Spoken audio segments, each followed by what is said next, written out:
শীত ভার্সেস বউ রোমান্টিক ভালোবাসার গল্প। বিয়ের রাতে বর এক ধমক দিয়ে বলল, বর এই মেয়ে তুমি খাট থেকে নামো, যাও নিচে গিয়ে শুয়ে পড়ো। বাবা মায়ের কথা রাখতে আমি তোমাকে বিয়ে করেছি। একটা প্রেম করে বিয়ে করা কত স্বপ্ন ছিল আমার, কিন্তু তার বাবা মায়ের জন্য হলো না। প্রেম করার আগেই তারা বউ নামের এই সাইনবোর্ড টাগলায়া ঝুলাইয়া দিল। খাট থেকে নেমে ফ্লোরে বিছানা করে শুয়ে পড়ে যাও, আর কোনো দিন আমার কাছে তুমি স্ত্রীর অধিকার নিয়ে আসবে না।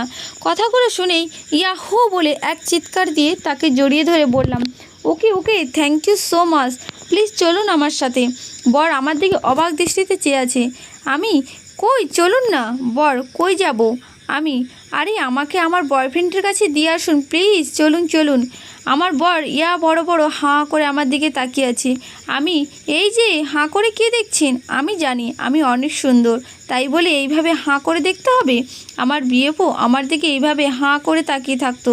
আমি তখন ওকে বলতাম, যাও দুষ্টু, এইভাবে দেখতে হয়? আমার বুঝি লজ্জা করে না? আমার বর আমার কথা শুনি এবার মুখ বন্ধ করে বলল, বর ওই নাম খাট থেকে, এক্ষুনি নামবি। সকালেই আমি সবার সামনে তোর এই কথা বলে দিব শালি।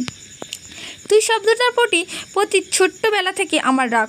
এই তুই শব্দটা শুনলেই গায়ে জ্বালা ধরে যায়। আম্মু আর ক্লোজ ফ্রেন্ড ছাড়া কেউ যদি তুই বলে মাথায় রক্ত উঠে যায়। জানি না কেন ছোটোবেলা থেকেই তুই শব্দটা অসহ্য লাগে। আর আমার বর, যাকে আমি কিছুক্ষণ আগে 3 কবুল করে বিয়ে করেছি, সে কিনা আমাকে তুই বলছে। এবার আমিও গেলাম রেগে গিয়ে বললাম, আমি, ওই ওই বারবার খাট থেকে নাম যে করছিস, খাটটা কি তোর বাপের? এটা আমার বাবার খাট, আমার বাবা আমাকে এই খাটটা দিয়েছে। খাট থেকে নামতে হলে তুই নামবি, ফ্লোরে শুতে হলে তুই শুবি, আমি নয়। হি হি হি। বর বাংলা পাঁচের মতন করে খাট থেকে নেমে গেল। এবার ঠিক বুঝতে পেরেছে কাকে কি বলেছে। বর খাট থেকে নেমে সোফায় গিয়ে বসলো। তখনই আমি বলে উঠলাম, আমি, সোফাটা আমার বাপের টাকায় কেনা, আমার বাপ দিয়েছে আমাকে। সোফা থেকে নেমে আপনার বাপের করা ফ্লোরে শুয়ে পড়ুন, নামুন। এবার আমার খাটের ওপর থেকে কম্বল টানছে। আমি, এই যে মিস্টার, কম্বল যে কেন টানছেন? কম্বলটা আমার বাবা আমার জন্য বিদেশ থেকে নিয়ে আসছে। আমার বাবা আমাকে কম্বল দিয়েছেন, বলেছেন কিছুক্ষণ আগে আপনার মা আপনার কম্বলটা নিয়ে গেছে গেস্টদের গায়ে দিতে দেবেন বলে। কম্বলটাও আমার বাপের। ছাড়ুন বলার আগেই ছেড়ে দিন।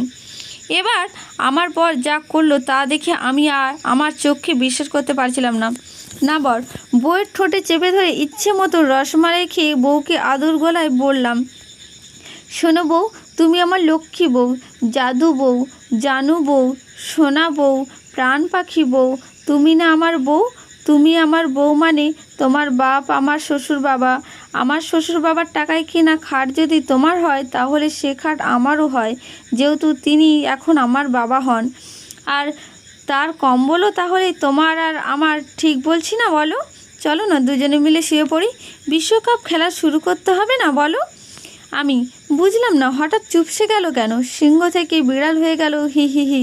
বেচারার মুখের দিকে চেয়ে মনে হলো, তাই বললাম, ঠিক আছে দুজনেই ভাগাভাগি করে খাটে শুবো, কম্বল গায়ে দিব। এমন দিনে বিয়েটা হলো প্রচণ্ড শীত। কবুল বলার সময় কাঁপতে কাঁপতে বলতে হয়েছে ক ক ক ক ক কবুল। এই নিয়েও লোকজনের কত কথা, কিন্তু আমার দুঃখটা কেউ বুঝলো না। লোকে বলল, মেয়েটা মুরগির মতন ঝিমোচ্ছে কেন? শীতের জন্য যে মুখ দিয়ে কথা বেরোচ্ছে না, সেটা কেউ বুঝলো না। শেষমেশ অতিভুল বলেছি। গল্প সেদবি। শীতের জন্য যে মুখ দিয়ে কথা বেরোচ্ছে না, সেটা কেউ বুঝলো না। শেষমেশ অতি কষ্টে 3 কবুল বলেছি। শীত আমি একদম সহ্য করতে পারি না। সবার কাছে শীতকালটা পছন্দের হলেও আমার কাছে একটি খুব বিরক্তিকর। মানুষ কেন যে শীতে বিয়ে করে, আর এই শীতে এত সকালবেলা কিভাবে গোসল করে আল্লাহই জানে। যাই হোক, বিছানায় কম্বল গায়ে দিয়ে শুয়ে আছি আমি আর আমার বর। হঠাৎ করে শীতটা যেন বেশিই লাগছে, তাই বরকে একটু জড়িয়ে ধরলাম। কলমা পড়ে বিয়ে করেছি এই শীতে, এত কষ্ট করে কবুল বলেছি, তাকে জড়িয়ে ধরার অধিকার তোমারও তো আছে, তাই না? বরকে জড়িয়ে ধরার সাথে সাথে বর আমার উঠে বসে পড়ল।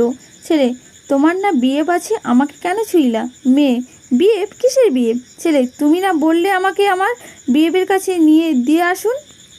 মেয়ে, হি হি, ওটা তো আপনাকে রাগানোর জন্য বলেছি, আপনার রিয়াকশান দেখার জন্য। আমার কোনো বিয়ে নাই, থাকলে কি আর আপনার মতন আধবুড়ো লোককে বিয়ে করি? ছেলে, কি আমি আধবুড়ো? মেয়ে, আধবুড়ো নয় তো কি? ছেলে, আসো, বুঝেছি আমি আধবুড়ো কিনা দেখাচ্ছি। এই আধবুড়ার 3 বার অজ্ঞান করতে পারে। আমি করতে পারি 3বার অজ্ঞান, করতে পারি, দেখবি? বলেই বউয়ের হাত ধরলাম জোট। মেয়ে, হাত ধরবেন না, আমি মেয়েটাও কিন্তু আমার বাপের ছেলে, তাতে কি, বউটা তো আমার। মেয়ে, আহা, বউয়ের প্রতি খুব ভালোবাসা জাগছে তাই না? ছেলে, জাগবে না? 10টা না 5টা না, একটা মাত্র বউ আমার। মেয়ে, কি করতে পারবে বউয়ের জন্য? ছেলে, তুমি যা বলবে তাই পারবো, কিন্তু স্পেশালি বাচ্চাদের গোডাউন বানিয়ে দিতে পারবো। কয়টা বাচ্চা লাগবে তোমার? হি হি হি। মেয়ে, তাহলে এক রাত কম্বল ছাড়া শুয়ে দেখান। ছেলে, এই শীতের ভয়ের কম্বলের লোভে বউয়ের কাছে হার মানলাম। একমাত্র কম্বলের জন্য বউয়ের সামনে সহজ সরল বাচ্চার ছেলে হয়ে গেলাম, আর এখন বউ বলে কি না এই কম্বল ছাড়তে? না না না, এটা হতে পারে না। এই শীতের রাতে বউ ছাড়া থাকতে পারবো, কিন্তু কম্বল না। মেয়ে, কি? বরের সামনে বাঘিনী সাজতে গিয়ে এখন আমি নিজেই বিড়াল হয়ে গেলাম। আমার থেকে এই কম্বল বেশি দামি আপনার কাছে? থাকুন আপনি কম্বল নিয়ে, আমি সকাল হলে বাপের বাড়ি চলে যাব। ছেলে, সমস্যা নেই, রাতটুকু কম্বলটা লাগবে, সকালে আমি কম্বল প্যাক করে তোমার সাথে পাঠিয়ে দেবো। অবশেষে বর কম্বল গায়ে দিয়ে ঘুমাতে লাগলো, আর আমি বসে বসে হ্যাঁ করে কাঁদতে লাগলাম। আর আমি বলতে লাগলাম, শেষমেশ একটা কম্বলের কাছে আমি হেরে গেলাম। আমার বর আমাকে জড়িয়ে না ধরেও কম্বলটাকে জড়িয়ে ধরে ঘুমোচ্ছে। কম্বলটাকে এখন আমার সতীন মনে হচ্ছে। বরের কাছে গিয়ে বললাম, ও বর, ওগো শুনছো? এই শীতে কম্বল গায়ে গায়ে না দিয়েও শরীর গরম করা যায়। ছেলে, আমি বউয়ের কথা শুনে লাফিয়ে উঠলাম আর বললাম, কি বলো? মেয়ে, জানো শীতের সময় মানুষ বেশি বেশি বিয়ে করে কেন? ছেলে, কেন? মেয়ে, T20 ম্যাচ খেললে শরীর গরম হয়ে যায় তাই। ছেলে, হি হি হি। বউ আমার চায় আমি তাকে 3বার অজ্ঞান করি, আমিও তো এই চান্সেই ছিলাম, কিন্তু নিজের থেকে প্রেস্টিজ নষ্ট করা হয়ে যাবে না আমার, আবার 3বারের বেশি অজ্ঞান করার শখ নাই। তারপর শুরু করলাম T20 বিশ্বকাপ খেলা। হি হি হি হি। সমাপ্ত।